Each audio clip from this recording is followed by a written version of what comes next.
What is up, y'all? I am doing a one take throw ideas up against the wall and see what sticks kind of thing. The concept that I've got in my mind that I'm trying to work out right now is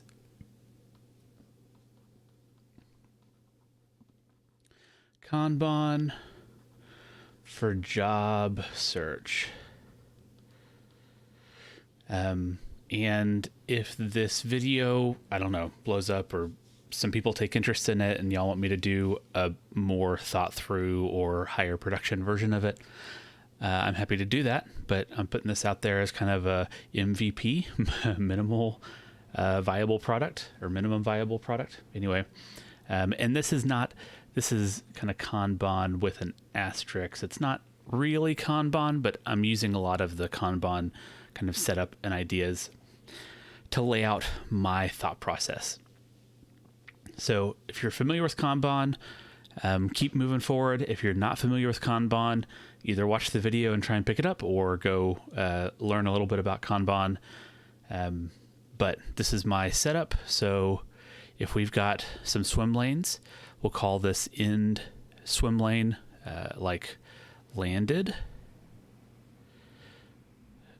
Not lander, roll.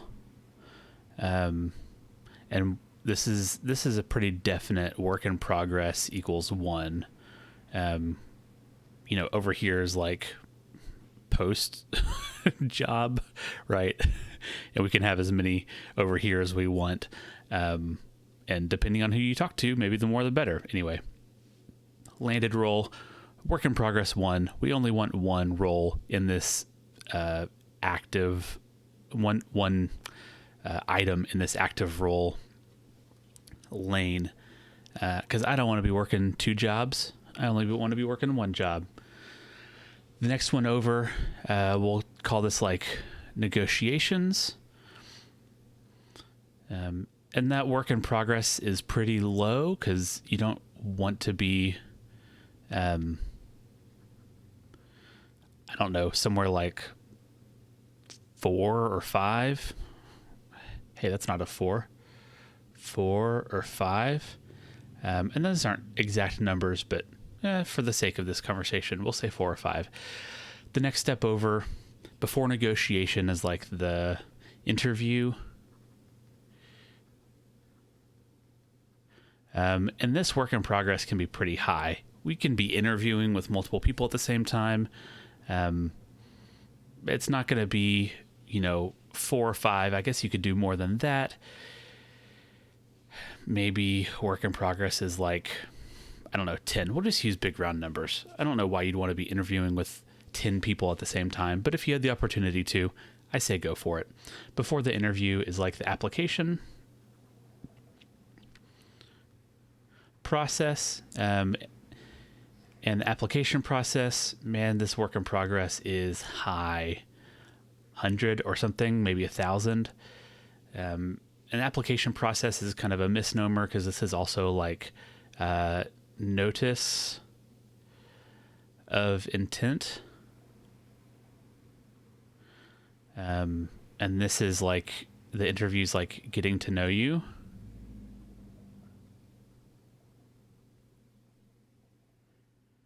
And I'll talk on that a little bit more in a minute. Before the application or notice of intent is like possibilities.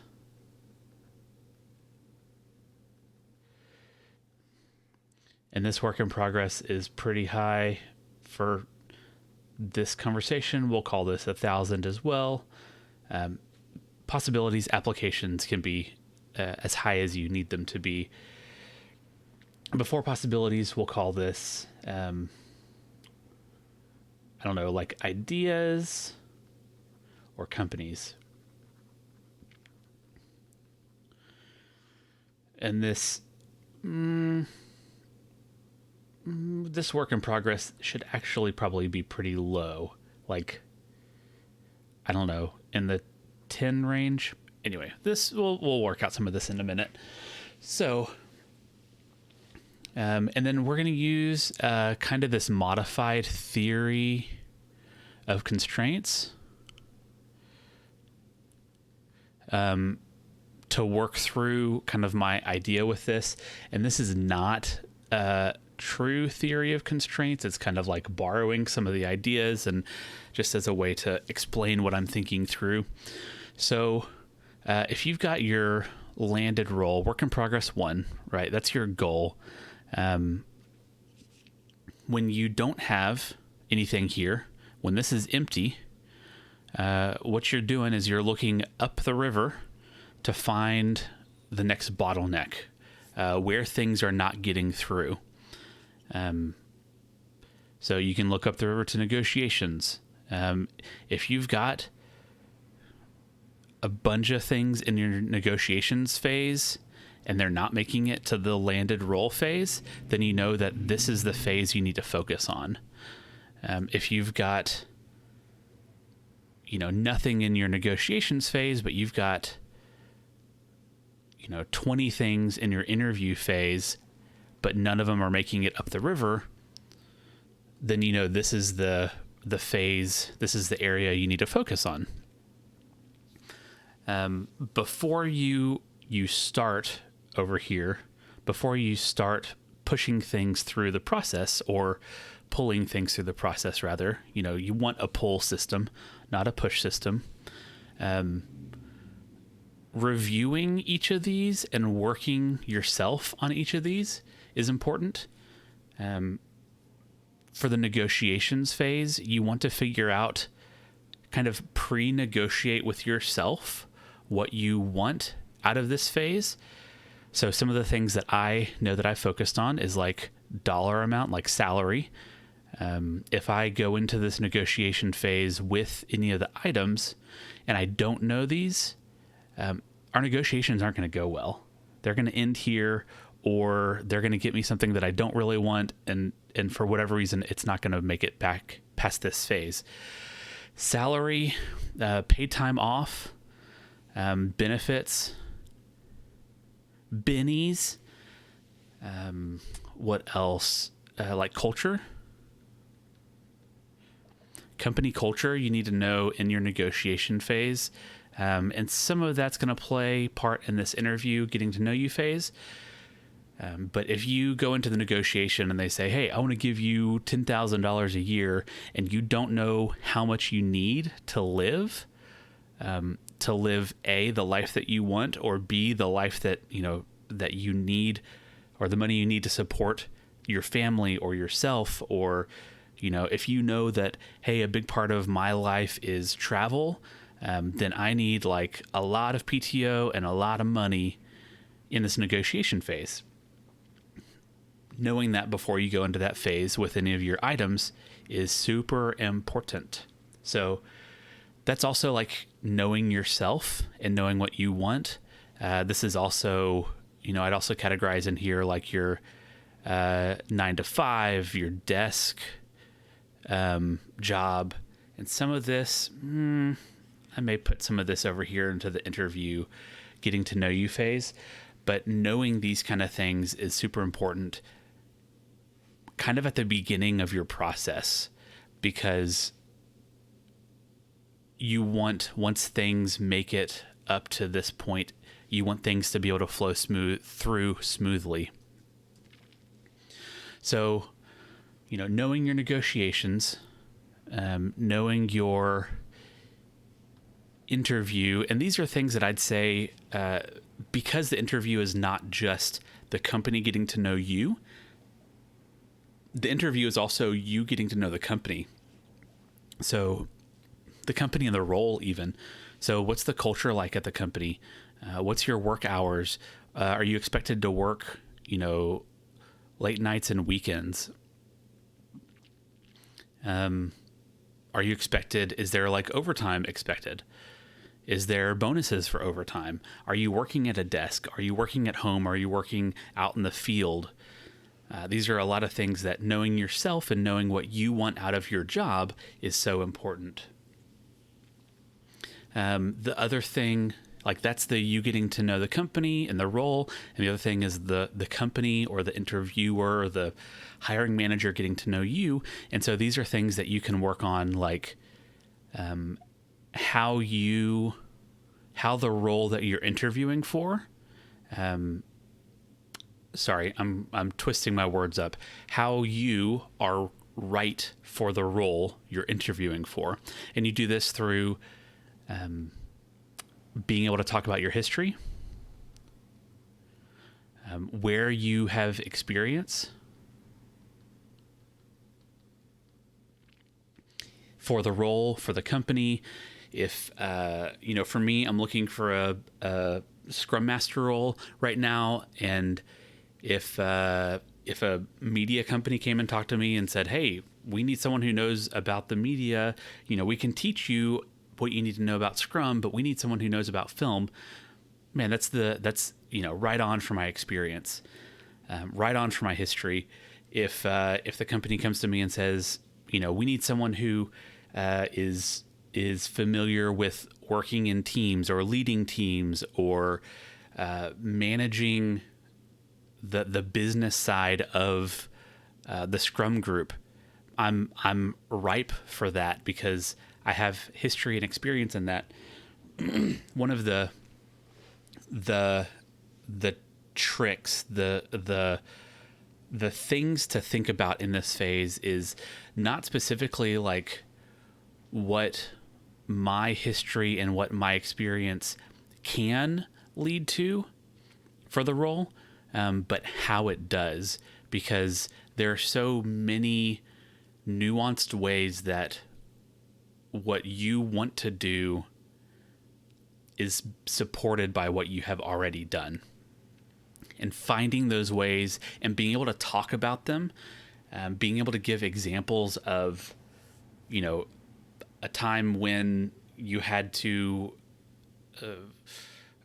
guide a team member in a direction that they didn't want to go, or had to let someone go, or those kind of things. Even if you had not been officially in charge of a team, there are ways that you've worked with people in guiding them through that process, or just being able to speak to that kind of stuff.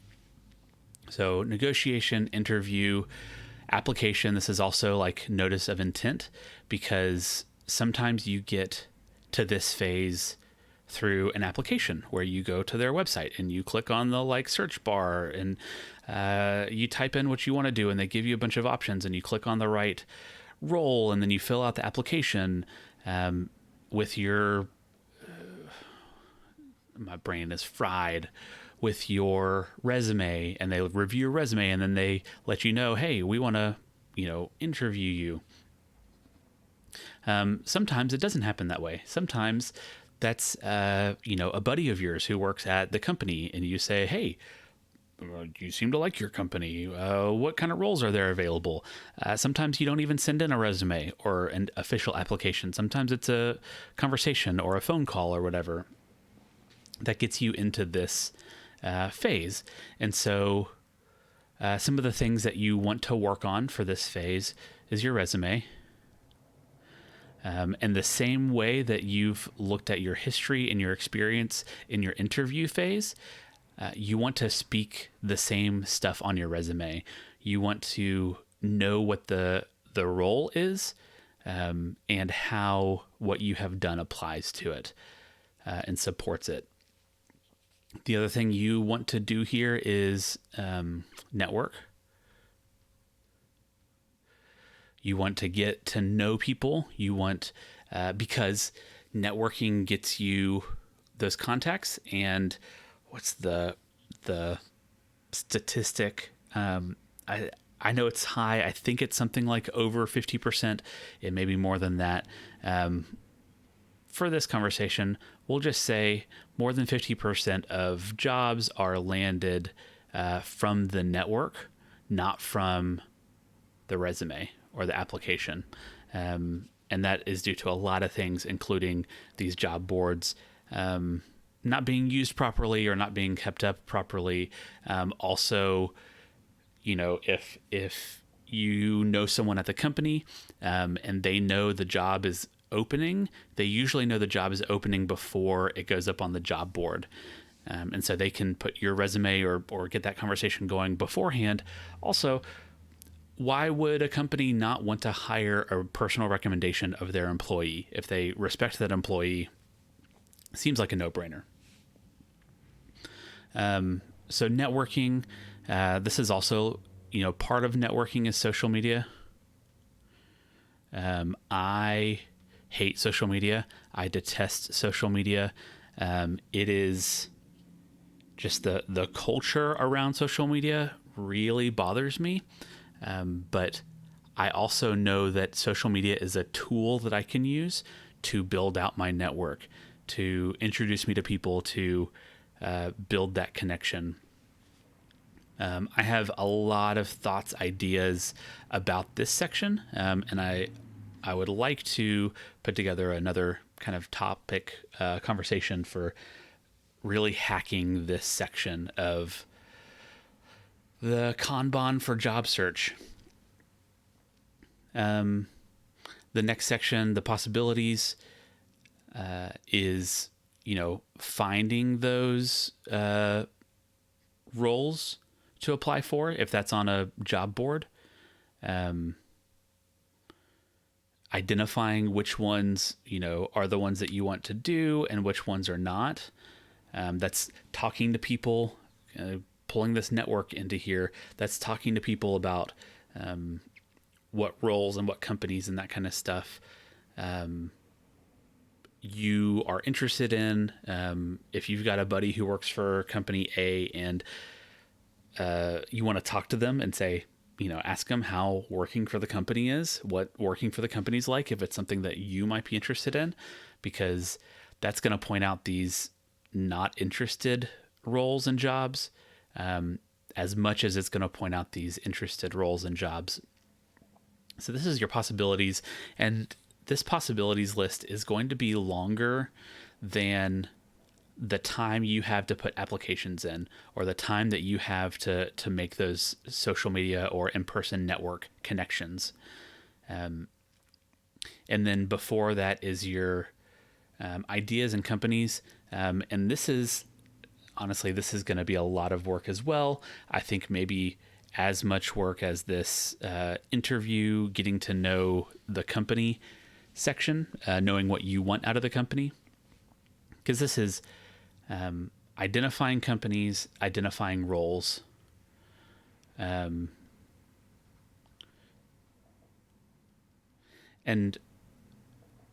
identifying roles is also like what you want to do, right? That seems like a very basic question, but a very important one, because it took me a long time to really sift through and figure out who I am and what I want to do, and what I'm like, where my skills are and where my passion is, to figure out this like one question, what I want to do. But that's all based on, some skill, passion, values, beliefs. Like the belief that I have that is really driving my Scrum pursuit is that we work better. People work better in teams. People work better together and can produce higher quality things together than we can by ourselves. I know that's a very basic, like, there's so many nuances to that and so many things that kind of reach out from there, but that's like one of my core beliefs. And I know it's not true all the time, but in general, on the whole, that's a major belief of mine, and that's what kind of pushed me towards Scrum. But knowing that belief and knowing like value of teamwork and communication and these kind of things really pushed me towards Scrum. So if you're, finding out what your beliefs are, your values, your passions, and your skills are, is going to point to what you do. And that's a lot of the work that goes into this, ideas and companies. And you can look at companies the same way. Does the company fit into your beliefs, your value, your passion, your skill? If you are super environmental, then working for a company that has, non-environmental or whatever, it's not going to fit, right? So know yourself, know your beliefs, know your values. that's going to help this out. So then, once you have worked your way up this ladder this direction, because with an exception of this last section, I don't really know how this fits in. This section kind of seems like a bubble, right? Knowing this stuff may be more important than knowing this stuff, maybe. At least as equal. So knowing these two things first is like number one importance, and then working your way up the river. Because if you know, let's say we skip this interview section and you put out 1,000 applications or 1,000 opportunities and 1,000 applications, and 1,000 of them get to this interview section, and you don't know, like, you're not prepared with this stuff, nothing is getting through. Nothing is going to make it to the negotiation section, because it's all getting stopped here. It's all getting bottlenecked here. So put all of your attention here. And then once this is fixed and you start getting some, offers and can start negotiating, then work your way up the river here. Or at least once, not once everything bottlenecks here, but once you have, under your work in progress limit. So if you have, 10 things hit here, and they start making it through, then you can start working on the next step earlier. If you have nothing hitting here, then this is not the issue. Your issue is earlier in the line. Because if you have nothing here, that means your applications or your notice of intent is not making it through. So you need to work on this. If you look here and you have nothing here, then you're not applying for anything, or you're not networking enough, or and so that's kind of working your way up the line here. So then let's just do this. Let's leave that behind for now. And oh goodness, I guess I have to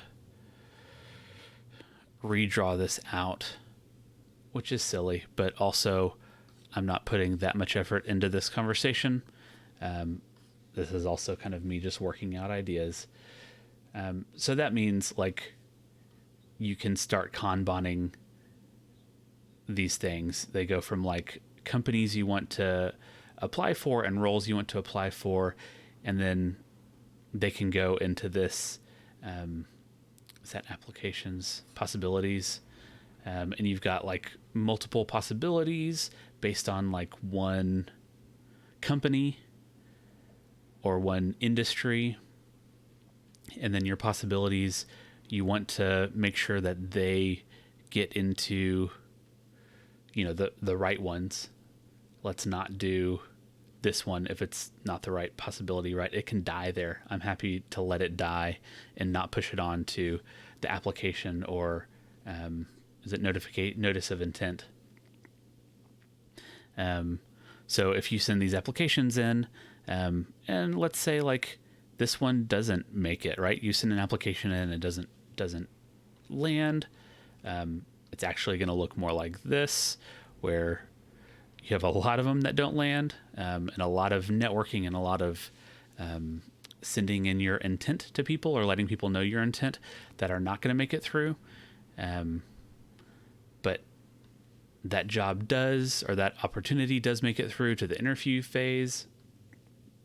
And ideally, right, you've got a couple companies here, and this is reflected, or this is duplicated with each of these companies, right? You've got this company that has these 4 roles, and they're going to make it through except for this one. And then you've got 4 or 5 here, and a bunch of them don't make it through. Or I don't know, you may be unique, or I may be unique that they are not making it through. Who knows? But then the ones make it through. So you've got a couple in the interview phase, and then not all those are going to make it through. but you get a couple that go into the negotiation phase. Anyway, just kind of my like thoughts on how to do this, how to set this up, where to put your attention, because sending it, basically, like, my thought process is sending in applications, or I guess it's more like sending in applications here in this phase, when you don't have like your resume together, is pointless, is useless, because you can send them in, but if you're sending in a bad resume, like a not well put together resume, it's not going to get you anywhere. No one's gonna bite on that. Apologize for that. But also, if you've got all these interviews, which this is an experience that I've had. I had a bunch of interviews come in, and none of them turned into negotiations. And so as I was working with my career coach, my Scrum coach on this, we did like a mock interview, and that mock interview went poorly. Went so bad that, he said, yeah, we got to work on, this is where you need to put your attention. This is where you need to put your time, your energy. And then, as we're working on this interview phase, and some of that has a little bit to do with this resume stuff, but mostly using that resume as a tool to build up this history and experience knowledge. Because that dang system keeps popping up like, don't do that, because nothing's making it through. So this is where I need to put my attention. Anyway, so let me know if you have questions, or something's not super clear and you're super interested in this, or you want to talk more about this, or because I've got a lot of thoughts and ideas specifically about this phase. One of the things that kind of jumps out to me, if I'm getting projects or possibilities or tickets or whatever you want to say into this interview phase and they're not making it through, that tells me this interview phase is having some issues. That also tells me everything, not everything before, but the things before are making it through at least enough to, get to this interview phase, right? If I had an awful resume, awful networking skills, awful notice of intent or applications, then nothing would get here. But I had a couple things get here. So I'll just say, if you're interested in this, talking about possibilities, this application and notice of intent phase, reach out to me, leave me a comment, whatever.